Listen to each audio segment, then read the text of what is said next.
For decades, Joni Lamb stood behind the pulpit of one of the largest Christian television networks in America, preaching about faith, forgiveness, and family. But on May 7, 2026, when the news broke that she had passed away at 65, it didn't just end a life. It reopened a wound her own family had spent 2 years trying to bury. Because just weeks before she died, Joni Lamb allegedly said something that no one saw coming, something that could change everything for the son she had cast out. So what did she really say? And why did it take her death for the truth to come out? The empire Marcus and Joni built. To understand why this moment matters, you have to go back to the beginning. Daystar Television Network wasn't handed to Joni Lamb. She and her husband Marcus built it from nothing in the 1990s, turning it into one of the most influential Christian broadcasting networks in the country. For years, the Lamb name was synonymous with faith, family values, and a network that reached millions of homes. Then, in November of 2021, Marcus Lamb died from complications related to COVID-19. He was 64 years old. His death didn't just leave a personal void, it left a power vacuum at the top of a media empire worth hundreds of millions of dollars. Joni Lamb stepped into the role of president, and that's when the cracks that had been forming underneath the surface for years finally started to show. A family fractured. In 2023, Joni Lamb remarried. Her new husband was Doug Weiss, a sex therapist who had appeared as a guest on Daystar programming. On paper, it seemed like a new chapter, but her son, Jonathan Lamb, publicly opposed the marriage, arguing that Weiss hadn't ended his previous marriage on what Jonathan considered biblical grounds. It was the first visible sign that something inside the Lamb family was breaking. But the real fracture went far deeper than a disagreement. Over marriage. In 2024, Jonathan Lamb and his wife Susie made a claim that would shake the entire network to its core. They alleged that their 5-year-old daughter had been abused by a family member years earlier, and that when they brought it to Joni and Marcus, instead of protecting the child, the couple worked to protect the family's image and the man accused.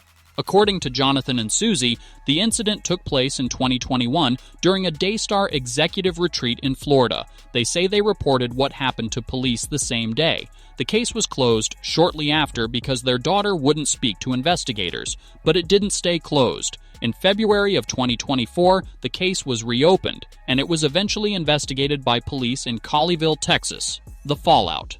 The timing of what happened next raised even more questions. Jonathan had been serving as vice president at Daystar. In April of 2024, he says he was demoted to a manager position after refusing to sign a non-disclosure agreement. Susie had already been removed from her role co-hosting a Daystar program the year before. Then, in November of 2024, Jonathan was fired entirely. Daystar's official explanation was that Jonathan's termination followed a 15-month review of his job performance. Joni Lamb went public too, saying her son had launched what she called a smear campaign against her. The family that had spent years preaching reconciliation and forgiveness on national television was now locked in a very public, very painful battle, and there was no version of reconciliation happening behind closed doors. The investigation into the abuse allegations continued for over a year. In May of 2025, Colleyville police announced they were closing the case, stating there was insufficient evidence to move forward. Daystar leadership pointed to that outcome as proof that the allegations against them were false.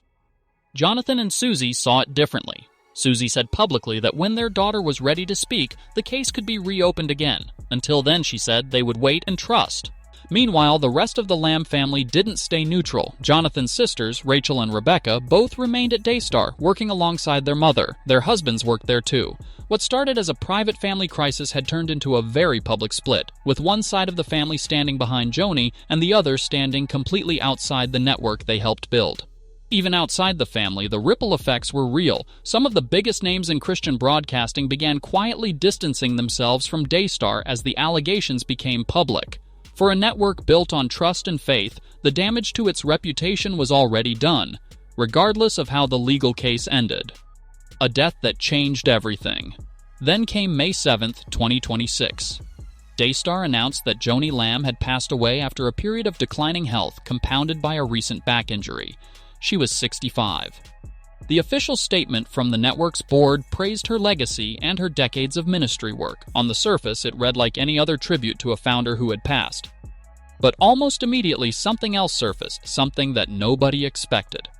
According to a family friend who spoke on a podcast interview just 3 weeks before Joni Lamb died, she allegedly told a Daystar board member something extraordinary. She reportedly said that if Jonathan ever tried to reach out and reconcile, the network should be given back to him. The board member who allegedly heard this was said to be so moved that he wept on the spot.